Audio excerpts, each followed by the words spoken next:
Good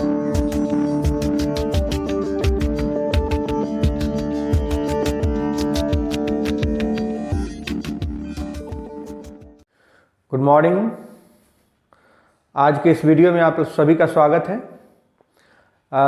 हम लोग 11th class के फर्स्ट चैप्टर की बात कर रहे हैं, some basic concepts of chemistry, और उसमें बहुत सारे टॉपिक्स कवर किए जा चुके हैं।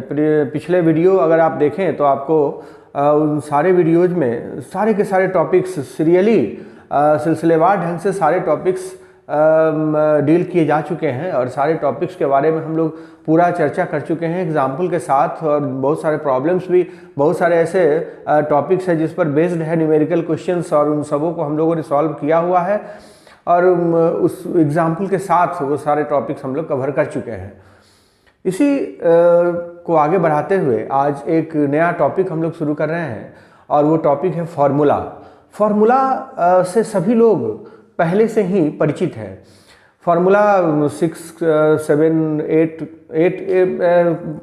प्रोबेबली 8th क्लास से फार्मूला आ जाता है और 8th क्लास में हम लोग मॉलिक्यूल का फार्मूला लिखना शुरू कर देते हैं। फार्मूला से तो पहले से जान पहचान हो जाती है, लेकिन लिखना कैसे है, फार्मूला लिखने का तरीका आपको 8th क्लास में इंट्रोड्यूस किया जाता है। और जैसे जैसे आप आगे बढ़ते जाते हैं फार्मूला लिखने के और भी मेथड्स आपको आने लगते हैं, और फार्मूला असल में होता क्या है, कहाँ से लिखा जाता है, ये सारी की सारी जानकारी आपको मिल जाती है। तो उसी को जारी रखते हुए हम लोग आज फार्मूला को ऐसे पढ़ेंगे, ये समझ के पढ़ेंगे। मैं आपको ये समझा के आपके सामने ये डिस्कस कर रहा हूँ कि आप कुछ नहीं जानते हैं, एकदम बेसिक चीज़ से, बेसिक बात से हम लोग ये सब सीखना शुरू करेंगे कि फार्मूला होता क्या है, फार्मूला लिखते कैसे हैं। हम वो सारी बात आपको बताएंगे जो आपने 8th क्लास में पढ़ा हो या ना पढ़ा हो, 9th में पढ़ा हो या ना पढ़ा हो, 10th में पढ़ा हो या ना पढ़ा हो। यहाँ हम लोग उसको एकदम स्टार्टिंग से देखते हैं। थोड़ा सा लंबा होगा, थोड़ा सा 1-2 वीडियो ज़्यादा लगेगा, लेकिन ये स्टार्टिंग से पढ़ते हैं। अगर आप जानते हैं तो बहुत अच्छी बात है, लेकिन तब भी उसमें कुछ न कुछ नई बातें आपके सामने जरूर आएंगी। शुरू करने से पहले एक रिक्वेस्ट आपसे कर देता हूं कि अगर आपने अभी तक चैनल सब्सक्राइब नहीं किया है तो चैनल सब्सक्राइब करें और लाइक देना ना भूलें। बेल आइकन को प्रेस करें ताकि आपको नोटिफिकेशन समय पर मिलता रहे। खैर, हम लोग शुरू करते हैं इस फार्मूला को। जैसे मैं आपसे पूछूं कि what is the formula of sodium chloride. सभी लोग जानते हैं formula of sodium chloride. Sodium chloride तो झट से आप कह देंगे कि सोडियम क्लोराइड का फार्मूला होता है NaCl। NaCl सोडियम क्लोराइड का फार्मूला हो गया NaCl। तो भाई NaCl है क्या? NaCl फार्मूला हुआ, इसका मतलब क्या समझते हैं? सोडियम सिंबल है किसका? Na सिंबल है सोडियम का और Cl सिंबल है क्लोराइड का। तो ये सिंबॉलिक रिप्रेजेंटेशन हुआ। तो हम फार्मूला को कह सकते हैं कि NaCl जो हुआ यह है सिंबॉलिक रिप्रेजेंटेशन। सिंबॉलिक रिप्रेजेंटेशन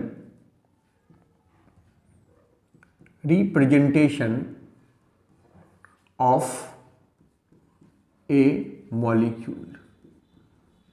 किसी भी मॉलिक्यूल का सिंबॉलिक रिप्रेजेंटेशन, हम उसका नाम बहुत बड़े बड़े अक्षर में, बहुत बड़ा नाम उसका नहीं लिखकर, उसका अगर हम संकेत इस्तेमाल करते हैं, सिंबल इस्तेमाल करते हैं, तब हम उसको कहते हैं फार्मूला लिखा हमने, वो फार्मूला हुआ। जैसे अगर हम कहते हैं कि formula of aluminium sulphate, formula of aluminium sulphate. Aluminium sulphate का फॉर्मूला आप सभी लोग जानते हैं Al2SO4 का होल 3। ये होता है, ये कहाँ से आता है ये हम लोग बाद में बात करेंगे, लेकिन ये फॉर्मूला है। वैसे ही आपसे हम पूछते हैं what is the formula of water. Water जो पानी पीते हैं, फॉर्मूला ऑफ वाटर, पानी का फॉर्मूला क्या होता है? H2O। ये सारी बातें हम लोग जानते हैं। और आप इनसे एक बात समझ लीजिए कि ये सारे के सारे जो हैं वो सिंबॉलिक रिप्रेजेंटेशन है। जिस भी मॉलिक्यूल की बात हम करते हैं उसका सिंबॉलिक रिप्रेजेंटेशन लिख देते हैं और हम उसी को कहते हैं फार्मूला। वही हुआ फार्मूला, हम किसी भी मॉलिक्यूल का फार्मूला लिखते हैं। तो फार्मूला जो है वो बड़ा ही इंफॉर्मेटिव होता है। जैसे हम अगर आपसे पूछते हैं what is the formula of rust, formula of rust, जंग जो लगता है उसका फार्मूला क्या है, तो Fe2O3 इंटू XH2O, इसको इंटू XH2O पढ़ा जाता है। तो ये कुछ बातें हुई फार्मूला के बारे में। फार्मूला बड़ा ही इंफॉर्मेटिव होता है और ये क्या क्या इंफॉर्मेशन देता है ये आप सभी जानते हैं कि फार्मूला गिव्स informations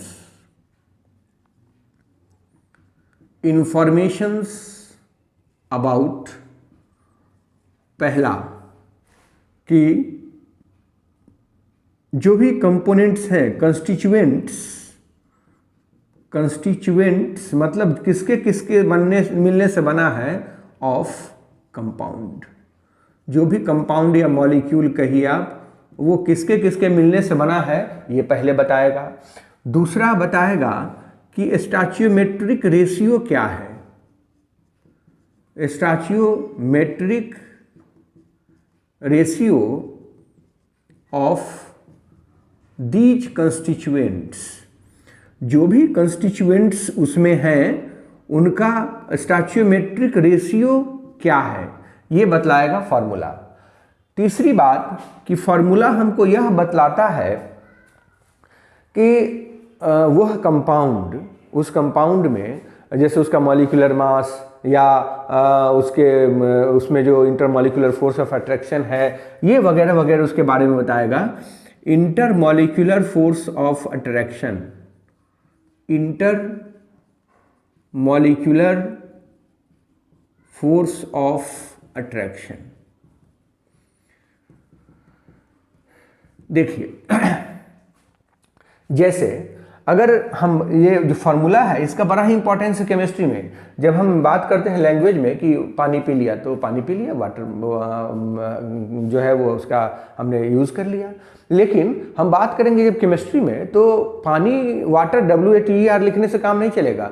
हमको अगर उसका इन्फॉर्मेशन लेना है, उसके बारे में जानना है तो उसका सिंबल चाहिए हमको, और उसका सिंबल है H2O। जैसे हम लिखते हैं वाटर है ये, तो इसका फार्मूला हो गया H2O।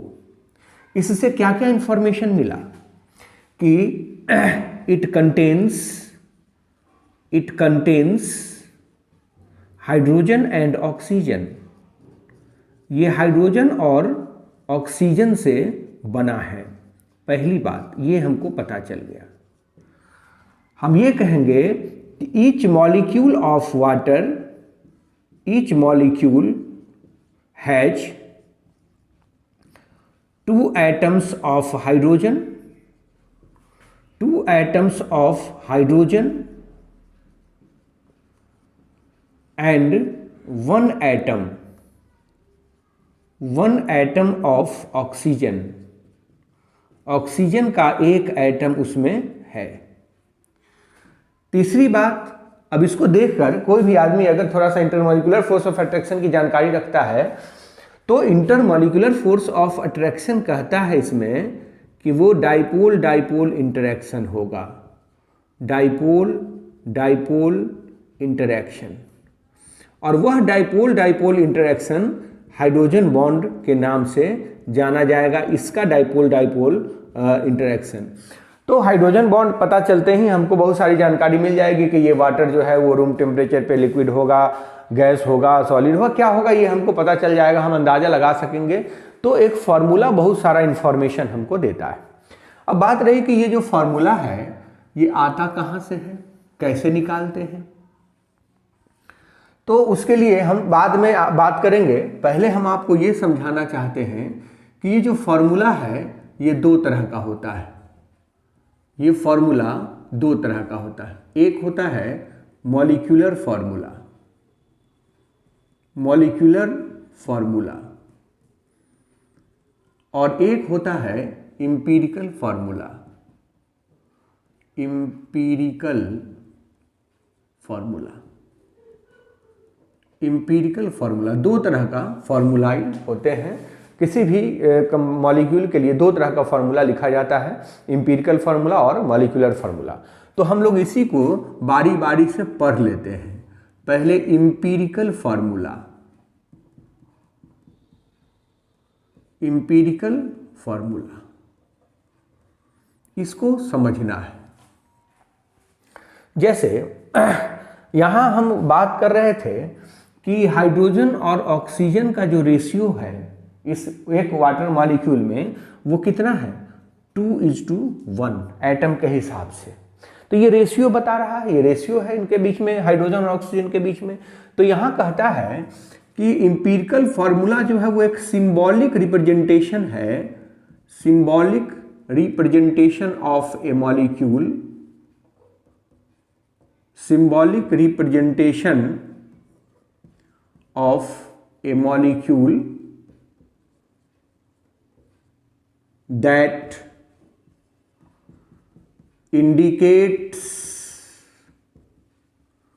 about the simplest ratio, the simplest ratio between the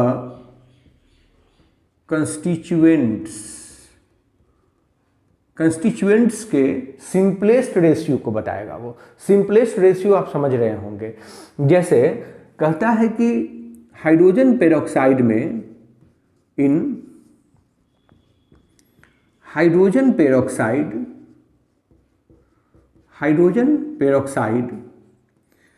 the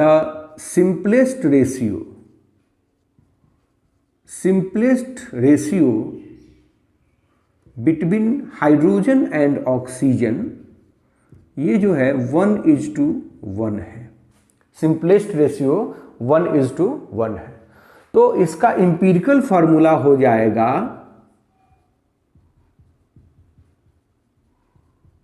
empirical formula of hydrogen peroxide,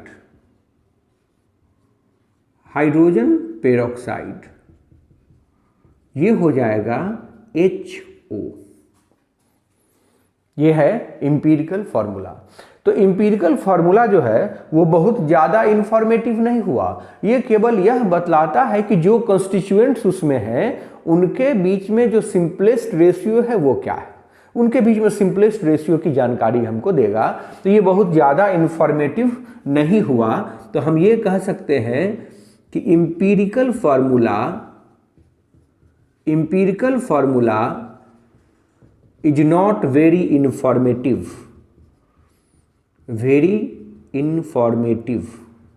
ये बहुत ज़्यादा इंफॉर्मेटिव नहीं है, ये बहुत ज़्यादा इंफॉर्मेशन हमको नहीं देगा। ये केवल सिंपलेस्ट रेशियो को बताता है, ये बतलाएगा कि जो जो कंस्टिट्यूएंट्स हैं उनके बीच में जो सिंपलेस्ट रेशियो होगा वो क्या होगा। ये केवल सिंपलेस्ट रेशियो को एक्सप्रेस करता है, इसलिए हम इसको ये कह देते हैं कि ये बहुत ज़्यादा इंफॉर्मेटिव नहीं है, बहुत ज़्यादा इंफॉर्मेशन इससे हम कलेक्ट नहीं कर सकते हैं। ये एम्पिरिकल फार्मूला है। और कहा जाता है कि एम्पिरिकल फार्मूला निकालने के लिए हमको उनका परसेंटेज, मतलब एलिमेंटल एनालिटिक डाटा हमको पता होना चाहिए कि उसमें कौन कौन से कंस्टिट्यूएंट्स हैं और उन कंस्टिट्यूएंट्स का परसेंटेज कितना है। अगर आप कैलकुलेट करना चाहते हैं एम्पिरिकल फार्मूला तो आपको मालूम होना चाहिए कि उसमें कौन कौन से कंस्टिट्यूएंट्स हैं और उनका परसेंटेज क्या है। ये बात मैं लिख देना चाहता हूं कि to calculate empirical formula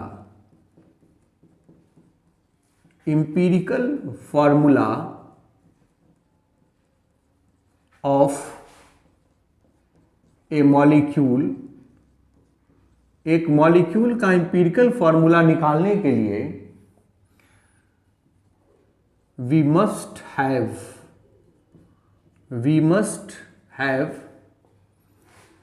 elemental analytic data का मतलब हुआ कि परसेंटेज कंपोजिशन। हम आपको सिखाएंगे कैसे निकालते हैं कि परसेंटेज कंपोजिशन हमको पता होना चाहिए। Percentage composition of the molecule, उस मॉलिक्यूल का परसेंटेज कंपोजिशन हमको मालूम होना चाहिए। अगर वो मालूम हो जाए तो हम आसानी से एम्पिरिकल फार्मूला कैलकुलेट कर पाएंगे।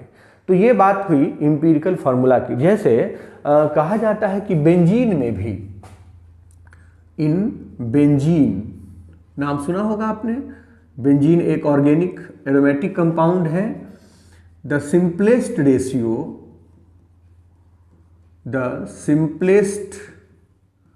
Ratio between carbon and hydrogen, ये भी 1:1 है। ये दोनों इसमें भी 1:1 है। तो एम्पिरिकल फार्मूला हो जाएगा बेंजीन का, एम्पिरिकल फार्मूला ऑफ बेंजीन का भी एम्पिरिकल फार्मूला हो जाएगा CH। बड़ा आसान है, लेकिन ये आसान आपको मैंने बताया इसलिए, लेकिन अगर हमारे पास डाटा नहीं हो तो हम एम्पिरिकल फार्मूला नहीं निकाल पाएंगे। तो ये एम्पिरिकल फार्मूला की बात हुई। हमारे पास एलिमेंटल एनालिटिक डाटा होना चाहिए और उसी डाटा के बेसिस पर हम फार्मूला डिसाइड कर पाएंगे, निकाल पाएंगे। सिखाएंगे भी आपको, ये डिस्कस भी करेंगे। दूसरा फार्मूला मैंने अभी आपको बताया है molecular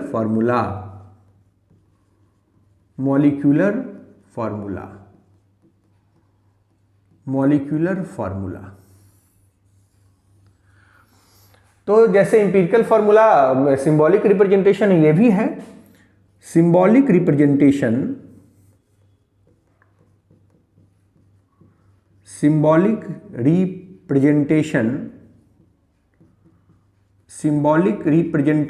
of A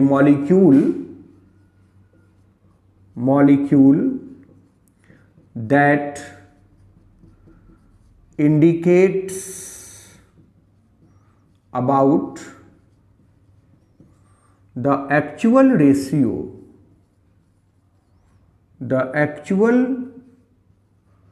ratio between the constituents। जो constituents के एक्चुअल रेशियो को बताता है। तो एक्चुअल रेशियो हम लोग निकालना सीखेंगे कि एक्चुअल रेशियो होता क्या है, कैसे निकालते हैं, ये हम सीखेंगे। लेकिन बात ये है कि मॉलिक्यूलर फार्मूला जो होगा वो किसी भी मॉलिक्यूल में जो कंस्टिट्यूएंट्स होते हैं उनका एक्चुअल रेशियो बताएगा। एक्चुअल रेशियो बताने से हमको उसका सारी की सारी जानकारी उसमें मिल जाएगी। तो एक्चुअल रेशियो बताता है। एग्जाम्पल मैं आपको दिखा दूं। For example,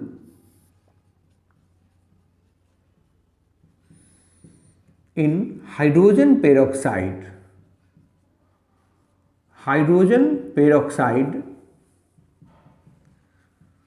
the actual ratio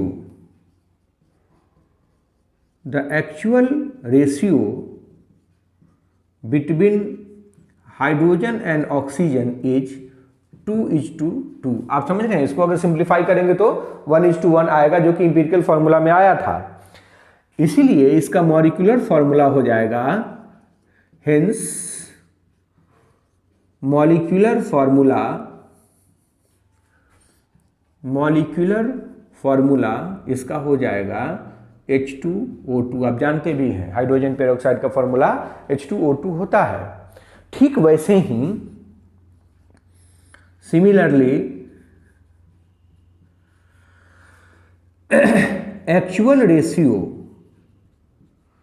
actual ratio between carbon and hydrogen in benzene molecule में कार्बन और हाइड्रोजन का जो एक्चुअल रेशियो है वो 6:6 है। इसलिए बेंजीन का मॉलिक्यूलर फॉर्मूला C6H6 होता है। Molecular formula of benzene, molecular formula of benzene ये होता है C6H6। यही कारण है। तो एक बात आपको समझा देना चाहता हूं कि ये जो मॉलिक्यूलर फॉर्मूला है वो ज़्यादा इंफॉर्मेटिव हुआ। Molecular formula is more informative than the empirical formula। empirical formula के मुकाबले मॉलिक्यूलर फॉर्मूला का वो इम्पोर्टेंस ज़्यादा है, वो ज़्यादा इंफॉर्मेटिव होता है, वो ज़्यादा इंफॉर्मेशन हमको देता है। अगर to calculate molecular formula,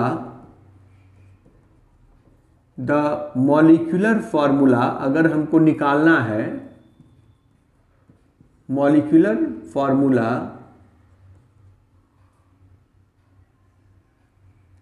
percentage composition, वो तो मालूम होगा ही। Percentage composition and molecular mass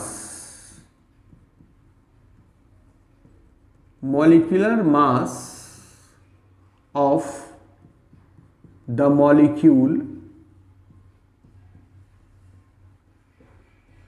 must be known. उसका मॉलिक्यूलर मास भी नोन होना चाहिए। और वही बात हुई जैसे हम कह रहे हैं कि molecular formula of hydrogen peroxide निकाल लेते हैं। फॉर्मूला ऑफ हाइड्रोजन पेरोक्साइड, तो वो हमने लिखा है H2O2। इसको हम ऐसे लिख सकते हैं HO का इंटू 2। तो HO क्या है? इसका इंपीरिकल फॉर्मूला है, empirical formula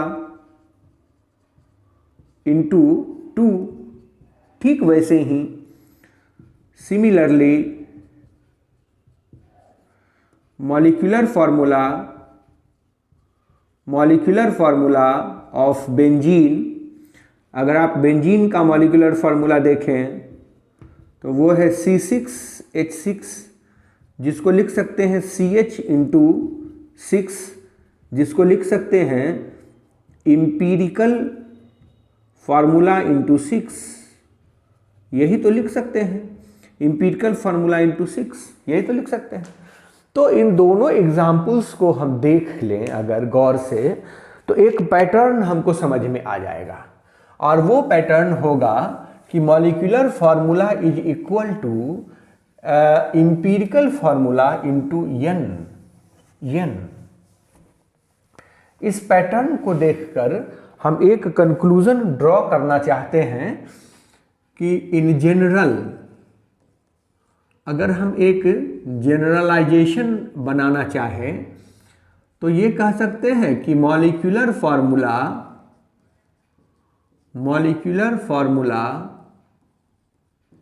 is equal to empirical formula into n के जगह पर जहाँ यहाँ 2 और 6 आया है और वहाँ कुछ भी आ सकता है, जिसमें वेयर n जो है वो एक इंटीजर हुआ और इसका मतलब होगा मॉलिक्यूलर मास निकलेगा कैसे? मॉलिक्यूलर मास मालूम रहेगा by empirical formula mass. Empirical formula mass. ये बातें होती हैं और हम लोग इस तरह से मॉलिक्यूलर फार्मूला निकाल लेते हैं। आपको सैकड़ों हजारों प्रॉब्लम्स मिलेंगे, मैं भी कुछ असाइनमेंट्स दूंगा, लेकिन अभी मेरा एम केवल ये था कि मैं आपको फार्मूला इंट्रोड्यूस करूं। केवल मैं आपको फार्मूला समझाना चाह रहा था कि फार्मूला होता क्या है। फार्मूला के बारे में हम आपको एक बृहद जानकारी देना चाह रहे थे, वो मैंने दिया। अब बारी है कि हम ये जानना चाहते हैं कि फार्मूला कैसे लिखते हैं, कैसे जान जाते हैं कि यही फार्मूला होता है। तो फार्मूला अलग अलग मेथड्स हैं लिखने का। जो बेसिक मेथड था, प्राइमरी मेथड था, जो बचपन में आपने सीखा, वो ये सीखा होगा कि आयनिक कंपाउंड का फार्मूला हम कैसे लिखते हैं। आयनिक कंपाउंड का फार्मूला लिखने के लिए कुछ जानकारी होनी चाहिए और वह जानकारी मैं आपको देता हूं। और ये इसलिए कि हो सकता है कि अगर किन्हीं को ये ना आता हो, ये इसकी जानकारी नहीं हो, तो वो सीख जाएं, जिनको आता है उनका रिवीजन हो जाए। तो हम शुरू करते हैं फार्मूला लिखने का तरीका सिखाना। Formula of ionic compound, formula of ionic compounds. तो देखिए, आयोनिक कंपाउंड्स का नाम ही है और इसी से पता चल जाता है कि ये जो बने होंगे ये आयंस से बने होंगे। ये आयंस मतलब charged species, cations and anions से बने होंगे। तो आयनिक फार्मूला आयनिक कंपाउंड कहने ही से ये साबित हो जाता है। सपोज कीजिए एक मॉलिक्यूल है, बड़ा ही कॉमन है, हम वही एग्जाम्पल यहाँ लेने वाले हैं, सोडियम क्लोराइड। आप जानते हैं तो सोडियम क्लोराइड एक आयनिक मॉलिक्यूल है और उसमें जो कंस्टिट्यूएंट्स हैं, कंस्टिट्यूएंट्स वो है Na+ एंड Cl-। सभी लोग जानते हैं यह एक आयनिक कंपाउंड है। तो हर एक आयनिक कंपाउंड का दो पार्ट होता है, Na+ और Cl-। ये दो पार्ट्स होते हैं, जिसमें से ये कटायनिक पार्ट हुआ, कटायनिक पार्ट, और ये अनायनिक पार्ट हुआ, यह अनायनिक पार्ट हुआ।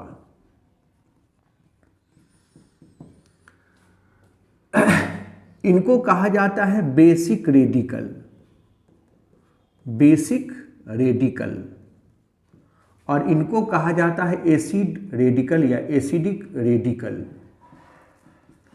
Acidic radical.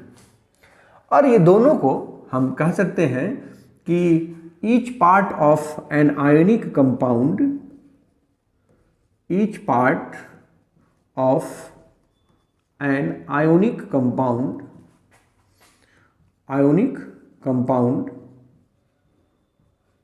इसको हम लोग रेडिकल्स के नाम से जानते हैं। ये रेडिकल्स कहे जाते हैं। तो ये जो कटायनिक पार्ट है, जो पॉजिटिवली चार्ज है, वो बेसिक रेडिकल के नाम से जाना जाता है और अनायनिक पार्ट एसिडिक रेडिकल के नाम से जाना जाता है। क्यों जाना जाता है ये हम लोग देख सकते हैं कि जब हम ये सोचते हैं कि ये जो सोडियम क्लोराइड बना होगा तो NaOH + HCl के रिएक्शन से बना, तो बना ये NaCl + H2O, ये तो न्यूट्रलाइजेशन रिएक्शन आप जानते हैं। तो ये जो सोडियम है, ये सोडियम कहाँ से आया है? बेस से। सोडियम Na+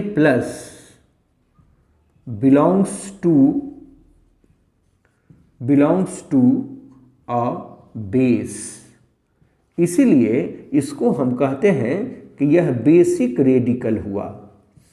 चूंकि यह बेस से बिलोंग करता है इसलिए यह बेसिक रेडिकल हुआ। और Cl जो है वो कहाँ से आया है? एसिड से। जो आप समझ रहे हैं कि HCl एक एसिड है और NaOH एक बेस है, तो हम कह सकते हैं ना कि Cl- belongs to to N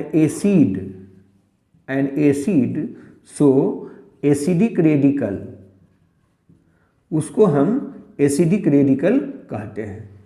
तो ये बात हम लोगों को समझ लेनी है कि जो भी आयनिक कंपाउंड्स हैं उनके जो भी पार्ट होते हैं, जो दो पार्ट्स होंगे, एक कटायनिक पार्ट एक अनायनिक पार्ट, उनको हम रेडिकल्स का नाम देते हैं, वो रेडिकल्स कहे जाते हैं। और रेडिकल दो तरह का हुआ, बेसिक रेडिकल और एसिडिक रेडिकल। बेसिक रेडिकल जो बेस से बिलोंग करता है जो और कटायनिक होता है, और एसिडिक रेडिकल जो एसिड से बिलोंग करता है और अनायनिक होता है। क्यों होता है ये आपको एग्जाम्पल यहाँ समझा दिया मैंने। अब बारी है कि हर एक रेडिकल की अपनी एक कंबाइनिंग कैपेसिटी होती है, हर एक रेडिकल की अपनी एक कंबाइनिंग कैपेसिटी होती है। Each radical has its own combining capacity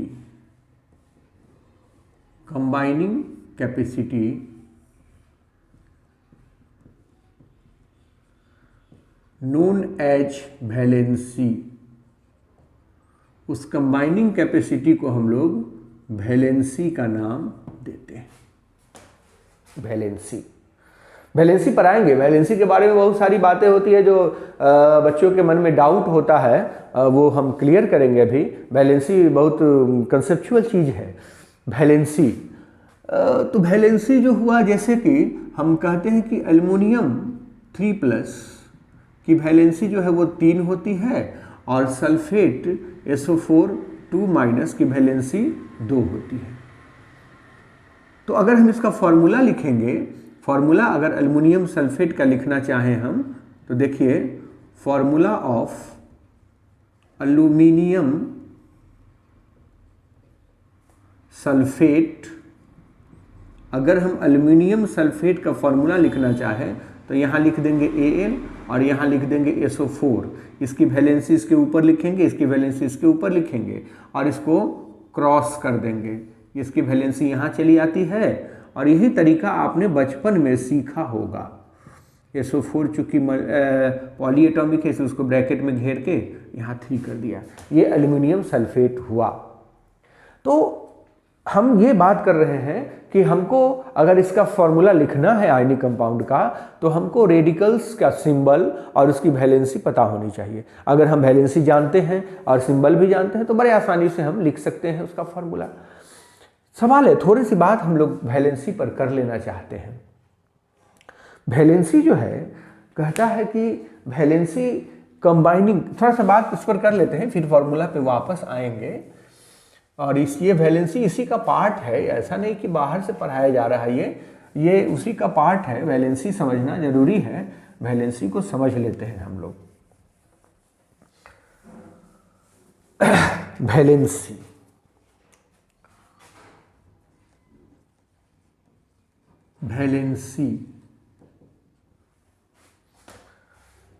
valency के बारे में कहा जाता है कि कंबाइनिंग कैपेसिटी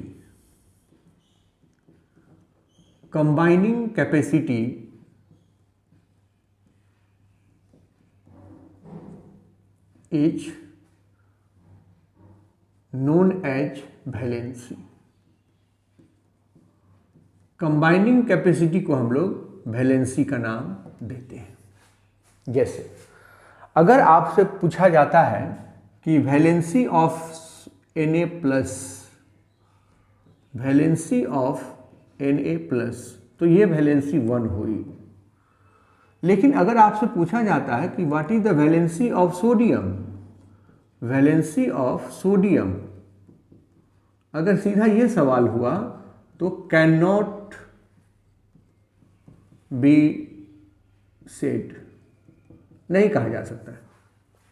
अब ऐसे समझिए, वैलेंसी जो हुआ वो कंबाइनिंग कैपेसिटी है। एक जनरल एग्जांपल समझिए, अगर हम ऐसे समझ लेते हैं, किसी 5 साल के बच्चे से मैंने पूछा कि how many of springs have you, मतलब आपके कितने बच्चे हैं। ये तो इनवैलिड क्वेश्चन हो गया, इररिलेवेंट हो गया, क्योंकि उसकी शादी नहीं हुई तो उसके बच्चे कहाँ से होंगे। ठीक उसी तरीके से जब कोई मॉलिक्यूल जब कोई एटम मॉलिक्यूल बनाया ही नहीं तो उसकी कंबाइनिंग कैपेसिटी कहाँ से हो गई? तो कोई अगर एटम न्यूट्रल है, फ्री स्टेट में है, तो उसकी वैलेंसी ही नहीं है। अगर एक एटम जब तक वो बॉन्ड नहीं बनाता है तब तक उसकी वैलेंसी होगी ही नहीं। जैसे अब वैलेंसी बदलती भी रहती है, वो मॉलिक्यूल टू मॉलिक्यूल वैलेंसी बदलती रहती है।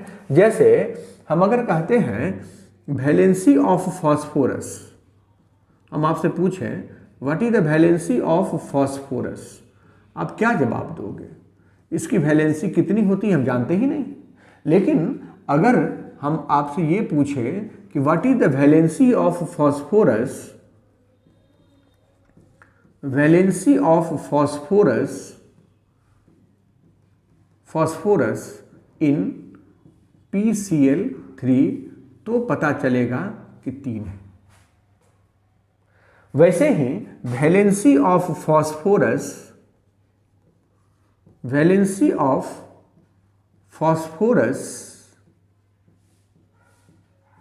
इन PCl5, तो पता चलेगा 5 है। तो कहने का मतलब यह हुआ कि जब तक कोई एटम मॉलिक्यूल नहीं बनाता है, वो कंबाइन नहीं करता है, तब तक उसकी वैलेंसी का कोई कंसेप्ट हो ही नहीं सकता है। उसका वैलेंसी का अगर आप डिफाइन करते हैं तो उसका मतलब आपको वैलेंसी का पूरा कंसेप्ट नहीं है। हाँ, एक बात आ गई कि वैलेंसी जो है वो अंदाजा लगा सकते हैं हम। जैसे लोग कहते हैं ना कि वैलेंस इलेक्ट्रॉन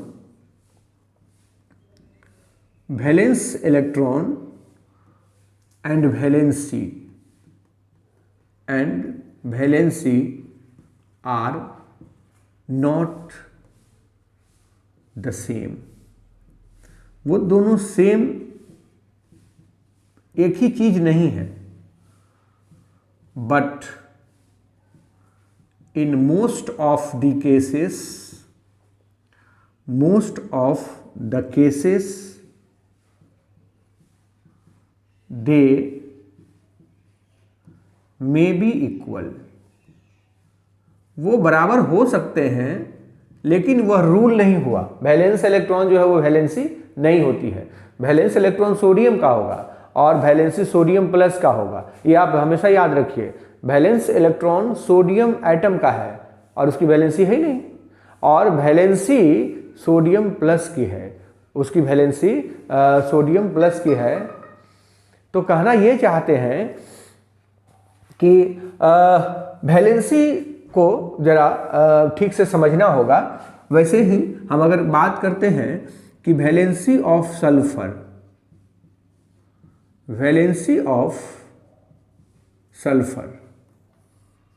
इन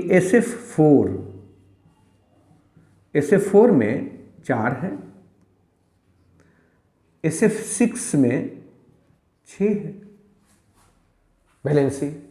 तो हम अंदाजा नहीं लगा सकते हैं कि वैलेंस इलेक्ट्रॉन के बेसिस पर निकाल लें। जब तक कि वह एटम मॉलिक्यूल नहीं बना लेता है तब तक हम वैलेंसी को डिफाइन नहीं कर पाएंगे। तो ठीक वैसे ही अभी हमारा काम यह है कि जितने भी रेडिकल्स होते हैं, एसिडिक रेडिकल, बेसिक रेडिकल, उनका हमको वैलेंसी मालूम होना चाहिए। और अब जब वैलेंसी मालूम हो जाएगी तो हम आसानी से फार्मूला लिख सकेंगे। और फार्मूला लिखने का ये मेथड मैंने बताया आपको कि उसका सिंबल लिख लेना है, उसके ऊपर उसकी वैलेंसी लिख देनी है, वैलेंसी को फेरबदल कर देना है, और इस तरह से उसका फार्मूला हम लोग आयनिक कंपाउंड्स का लिख पाएंगे। और आयनिक कंपाउंड्स का फार्मूला लिखने का यही तरीका है, इसी तरीके से हम लोग लिखते हैं। तो हम एक लिस्ट बना सकते हैं जिसमें बेसिक रेडिकल और उसकी वैलेंसी, एसिडिक रेडिकल और उसकी वैलेंसी, मैं एक बार आपको याद दिलवा देता हूँ। ये आपने बचपन के क्लास में पढ़ा हुआ है ऑलरेडी, ये 8th क्लास में ही ये इंट्रोड्यूस हो जाता है, और 9th क्लास में भी आता है, 10th में भी आता है, और बिना फार्मूला के आप केमिस्ट्री पढ़ने की तो सोच भी नहीं सकते हैं। तो फार्मूला तो होना ही चाहिए, आना ही चाहिए। तो basic radicals, some basic radicals, मैं कुछ लिख देता हूँ, सब हो सकता है कि कुछ भूल भी जाए, कुछ छूट भी जाए, लेकिन एक रफ आइडिया आपके पास रहेगा। जैसे सोडियम, इसका सिंबल होता है Na+ और इसकी वैलेंसी होती है 1। पोटेशियम, पोटेशियम इसका सिंबल होता है K+, वैलेंसी होती है 1। लिथियम,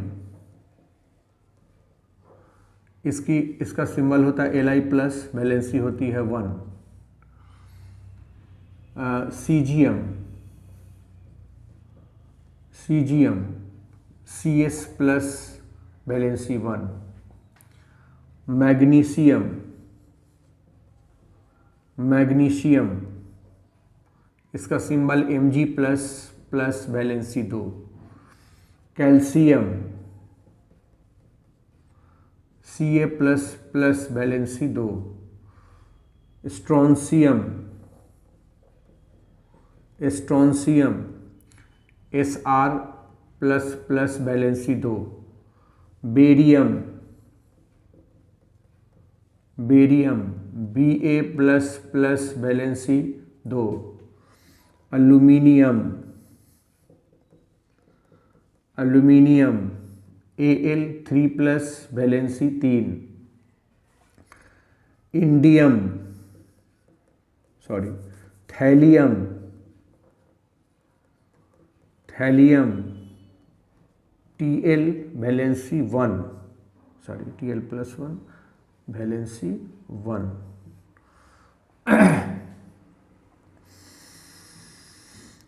फॉस्फोरस, फॉस्फोरस P, मैं यहाँ P लिखता हूँ केवल, इसकी वैलेंसी 3 और 5 भी होती है। अगर वैलेंसी 3 होगी तो P पर 3+ और 5 होगी तो P पर 5+। सल्फर S, इसकी वैलेंसी 4 और 6, मैं इसलिए केवल लिख रहा हूँ S। अगर 4 होगी तो 4+ और 6 होगी तो 6+। Zinc Zn++, valency 2। Copper, copper Cu, valency इसकी 1 भी होती है और 2 भी होती है। तो यहाँ मैं लिख देता हूँ कि लोअर वैलेंसी में अस लिखा जाता है क्यूप्रस और हायर वैलेंसी में इक लिखा जाता है क्यूप्रिक, ये याद रखना है। कोबाल्ट, कोबाल्ट CO3+ और इसकी वैलेंसी 3 होती है। निकेल Ni2+, वैलेंसी 2 होती है। आयरन, आयरन Fe, इसकी वैलेंसी 2 भी होती है और 3 भी, आप समझ गए होंगे, अस में 2 और इक में 3 इसकी वैलेंसी होती है।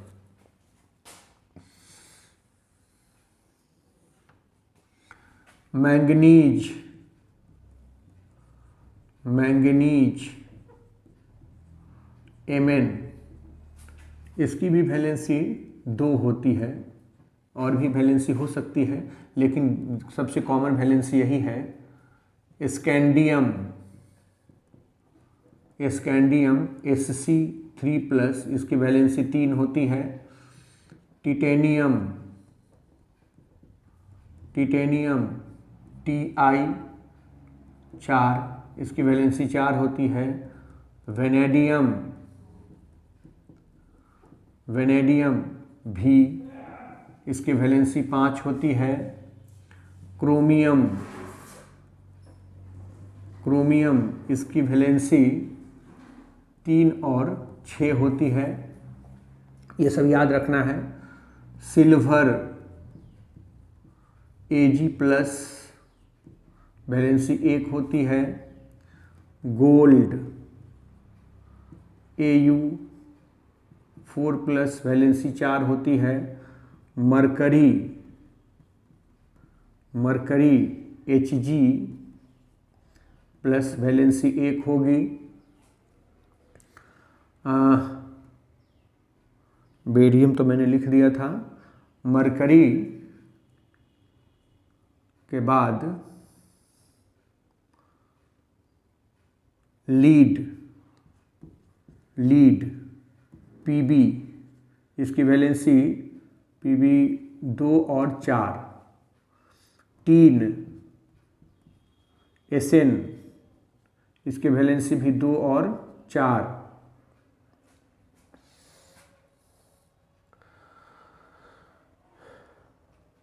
तो इस तरह से आप इसको याद रखेंगे और भी बहुत सारे हो सकते हैं। मैं जितना मुझे याद मेरे दिमाग में आया अभी मैंने लिख दिया। ये बेसिक रेडिकल्स हैं, उनका सिंबल और उनके वैलेंसीज मैंने लिखा है। अब इसी में हम बात कर सकते हैं कि कुछ एसिडिक रेडिकल्स को भी लिख डालें। कुछ एसिडिक रेडिकल्स भी जान लीजिए और एसिडिक रेडिकल्स को जानने के बाद फिर हम लोग उसका फॉर्मूला आसानी से लिख सकते हैं। अगर हमको ये सब मालूम हो तो आसानी से फॉर्मूला लिखा जा सकता है। ये मैंने बेसिक रेडिकल्स की बात की। अब थोड़ा सा एसिडिक रेडिकल्स भी जान लें। सम एसिडिक रेडिकल्स, एसिडिक रेडिकल्स, यहाँ इसका नाम, सिंबल और वैलेंसी करके हम लोग देख लेते हैं। जैसे क्लोराइड, सिंबल Cl-, सिंबल थोड़ा इधर खिसका लेते हैं, symbol Cl-, valency 1। Bromide Br-, valency 1। Fluoride F-, valency 1। Iodide I-, valency 1। Nitrate NO3- valency 1। Nitrite NO2- valency 1। Nitride N3- valency N3- valency 1। Sulphate, sulphate SO4- valency 2। Sulphide sulphite SO3- valency 2। Sulphide S- valency 2।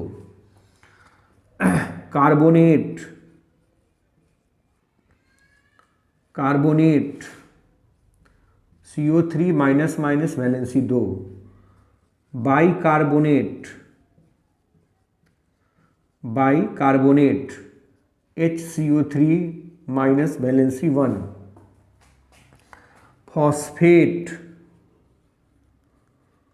Phosphate PO4- valency 3।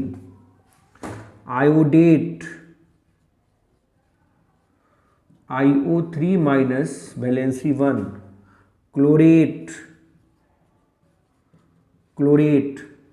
ClO3- valency 1।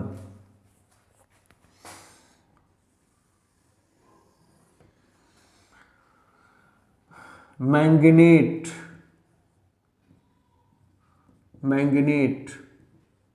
MnO4- valency 2। Permanganate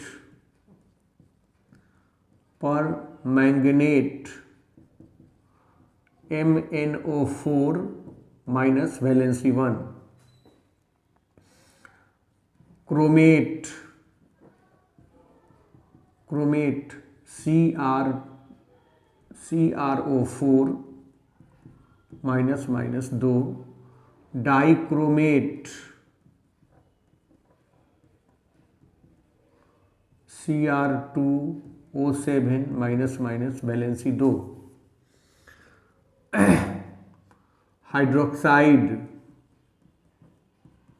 hydroxide OH minus valency 1, oxide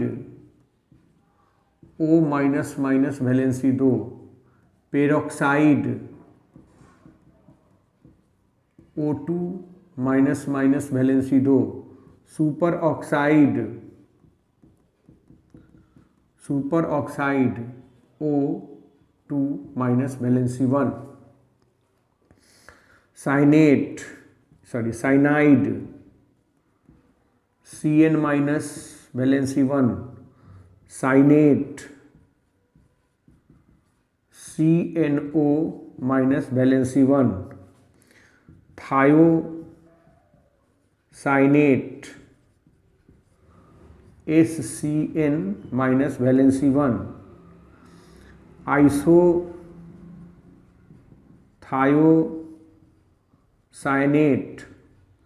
NCS minus valency 1, isocyanate NC minus valency 1, formate HCOO minus valency 1, acetate CH3COO minus valency 1, oxalate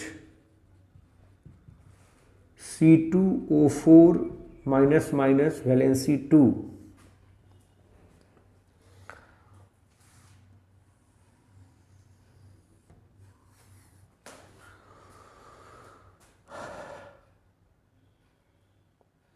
ये कुछ acidic radicals हैं और इनका symbol, इनकी valency मैंने आपको लिखकर दिखाया है। अब जब हमारे पास इतना सारा डाटा होगा तो हम आसानी से फार्मूला लिख सकते हैं। जैसे हमको अगर फार्मूला लिखना है सोडियम एसीटेट का या सोडियम ऑक्जेलेट का फार्मूला लिखना है तो सोडियम का सिंबल यहाँ लिखेंगे, ऑक्जेलेट का C2O4 यहाँ लिखेंगे, इसकी वैलेंसी 1, इसकी वैलेंसी 2। देख लीजिए ऑक्जेलेट का वैलेंसी 2 होता है तो ये वैलेंसी यहाँ आ जाएगा और ये वैलेंसी यहाँ आ जाएगा और इसका फार्मूला हो जाएगा Na2C2O4। देखिए ये सोडियम ऑक्जेलेट हो गया। और हमेशा एक बात ध्यान रखना है कि जैसे मान लीजिए कि कैल्शियम एसीटेट लिखना है हमको, कैल्शियम एसीटेट, तो कैल्शियम का सिंबल लिख देंगे Ca, एसीटेट का CH3COO, इसकी वैलेंसी 2, इसकी वैलेंसी 1, तो ये वैलेंसी यहाँ जाएगा और ये वैलेंसी यहाँ आएगा। तो ध्यान ये देना है कि जब पॉली एटॉमिक कोई रेडिकल हो तो उसमें अगर 2 से मल्टीप्लाई करना है तो ये करके हमको ब्रैकेट में लिखना चाहिए उसको, और इस तरह से हम लोग इसका फॉर्मूला बड़े आसानी से लिख पाएंगे। तो ये आयनिक कंपाउंड्स का फॉर्मूला लिखने का मैंने मेथड आपको समझाया है। और अगले वीडियो में, ये लंबा हो रहा है वीडियो, हम लोग अगले वीडियो में वो परसेंटेज अमाउंट जब लिखा रहेगा, वो ये सब तो प्रीवियस क्लासेस में आपने पढ़ा होगा, और हो सकता है कि मैं जो पढ़ाने वाला हूँ परसेंटेज अमाउंट से एम्पिरिकल और मॉलिक्यूलर फार्मूला वाला रिलेशन, वो भी आपने पढ़ा होगा। अच्छी बात है, पढ़े हैं तो, लेकिन वो 11th क्लास में पढ़ना, ये भी पढ़ना है, इसकी भी जानकारी होनी ज़रूरी है। बहुत सारे नए नए आपको रेडिकल्स इसमें मिल जाएंगे और हो सकता है कुछ छूट भी गया हो जो दिमाग में ना आया हो तो फिर बाद में उसकी बात हो सकती है। तो नेक्स्ट वीडियो में हम आपको फार्मूला लिखना सिखाएंगे कि कैसे हम परसेंटेज अमाउंट दिया हुआ हो तो एम्पिरिकल फार्मूला निकालेंगे, फिर मॉलिक्यूलर फार्मूला निकालेंगे और तब हम उसको रिप्रेजेंट करेंगे। क्या क्या उसमें परेशानियां आ सकती हैं, बहुत सारे डाटा में फेरबदल करके और अलग अलग तरह की पॉसिबिलिटीज होती है फार्मूला पूछने का, तो हम लोग उसके बारे में बात करेंगे नेक्स्ट वीडियो में। धन्यवाद।